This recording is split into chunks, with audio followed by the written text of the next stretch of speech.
2025 చివరి నుంచి 2026లో భారతదేశంలో ఇంటర్ కాస్ట్ మరియు ఇంటర్ రిలీజియన్ల సెలబ్రిటీల వివాహాలు అనేది చూద్దాము. ఇదేంటంటే మామూలు వివాహాలు జరుగుతూ ఉంటాయి. సెలబ్రిటీలు జరిగితే అదొక సెన్సేషన్‌గా వస్తూ ఉంటది. దానికి సంబంధించిన మనం చూద్దాము.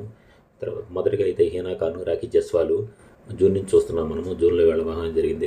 పేరుకు తగ్గట్టుగానే హీనా ఖాన్ అంటే ముస్లిము, రాఖీ జస్వాల్ అంటే హిందూ. జూన్‌లో వీళ్ళ టీవీ స్టార్స్ పేరుకు తగ్గట్టుగానే హీనా ఖాన్ అంటే ముస్లిం. రెండో వాళ్ళు అవికా గోరు, మిలిందా చంద్వానీ వీళ్ళు కూడా టీవీ స్టార్సే. అవికా గోర్ పేర్లోనే ఉంది గుజరాతీ హిందూ, మిలిందా చంద్వానీ పంజాబీ. సారా ఖాన్, కృషి పాఠక్. సారా ఖాన్ అంటే పేర్లోనే ఉంది కాబట్టి. తర్వాత కృషి పాఠక్ హిందూ, వీళ్ళు టీవీ స్టార్స్. తర్వాత సమంత రూత్ ప్రభు, రాజ్ నిడ్మోరు వీళ్ళ వివాహం. సమంత రూత్ ప్రభు టాలీవుడ్ వీళ్ళకి సంబంధించి Christian background. Raj Nidimoru Hindu background. ఇది ఇంటర్ కాస్ట్ ఇంటర్ రిలీజియన్కి సంబంధించిన వివాహం అనేది ఇది.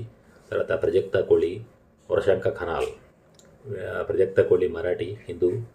తర్వాత వరశంక ఖనాలు నేపాలి అనమాట. హిందూ బౌద్ధ వాడికి సంబంధించిన కల్చర్ అనేది వీళ్ళది. తర్వాత ఆదర్ జైను, అలేకా అడ్వానీ. వీళ్ళు చూస్తే ఆదర్ జైన్ అంటే పేరుకు తగ్గట్టుగా జైన్ ఇతను. తర్వాత అలేకా అడ్వానీ హిందూ. వీళ్ళు బాలీవుడ్ స్టార్స్. విజయ్ దేవరకొండ, రష్మిక మందన్న.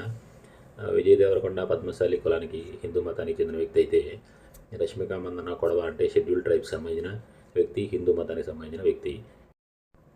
తర్వాత అల్లు శిరీష్, నైనికా రెడ్డి. అల్లు శిరీష్ అంటే కాపు కులానికి చెందిన వ్యక్తి, హిందూ. నైనికా రెడ్డి రెడ్డి క్యాస్ట్, హిందూ. ఇది ఇంటర్ క్యాస్ట్ సంబంధించిన మ్యారేజ్. రిలీజియన్ ఒకటి అయితే సేమే. అర్జున్ టెండూల్కర్, సానియా చందోక్. అర్జున్ టెండూల్కర్ బ్రాహ్మణ కులానికి చెందిన వ్యక్తి అయితే హిందూ. తర్వాత సానికా చందోల్ వీళ్ళది ఖత్రి అనమాట. అంటే పంజాబ్ బేస్డ్ ఖత్రి సంబంధించిన వ్యక్తి అనమాట. ఈ సంవత్సరంలో ఇప్పటి వరకు కూడా జరిగినాయి. ఇవి ఇంటర్ కాస్ట్ ఇంటర్ రిలీజియన్ సంబంధించిన వివాహాలు. ఇవి సెలబ్రిటీలు కాబట్టి వార్తల్లో వస్తున్నాయి. మామూలుగా ఎవరు పట్టించుకునే అవకాశం అనేది వీటికి లేదు.